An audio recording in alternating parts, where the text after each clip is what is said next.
আমি আমার কাছে চলে যাব। আমাদের এই যে শিশু পরিবারে আমাদের সাথে এতদিন ধরে অবস্থান করছে আমাদের খুবই আদরের হুসাইন। ফেসবুক সামাজিক মাধ্যমেও আমরা চেষ্টা করেছি যে তাকে তার পরিবারের কাছে ফিরিয়ে দেওয়া যায় কিনা, কিন্তু এই পর্যন্ত আমরা কোনো সাড়া পাইনি। বয়স যেহেতু অনেক কম এবং অত্যন্ত অসহায় অবস্থায় তাকে পাওয়া যায়, সেই দৃষ্টিকোণ থেকে এখানের আমাদের ছোট বাচ্চারাও তাকে মানে ভাইয়ের মতো দেখভাল করে রাখে, তার সাথে খেলাধুলা করে, তার যত্ন আদি করছে। তবে যেটা হয় যে মানে মা বাবার যে বিষয়টা সব সন্তানের ক্ষেত্রে, সেই সেই অভাবটা সম্ভবত তার মনের মধ্যে মাঝে মাঝে কাজ করছে। সে এমনিতে স্বাভাবিকভাবে খেলাধুলা করলেও রাতের বেলা তার মাথায় মনে হয় যে পরিবারের কথা আসে, যেই কারণে সে বাড়িতে ফিরে যেতে চায়।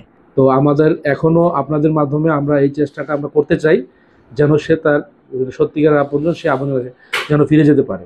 আর আমাদের এখানে যতদিন সে থাকবে, সেখানে 18 বছর বয়স পর্যন্ত আমাদের যে আইন আছে, নিয়ম আছে, সেই নিয়ম অনুযায়ী সর্বোচ্চ আশ্রয়, তার জন্য যা প্রয়োজন সর্বোচ্চ আমরা আমাদের প্রতিষ্ঠান থেকে সরবরাহ করা হচ্ছে এবং হবে।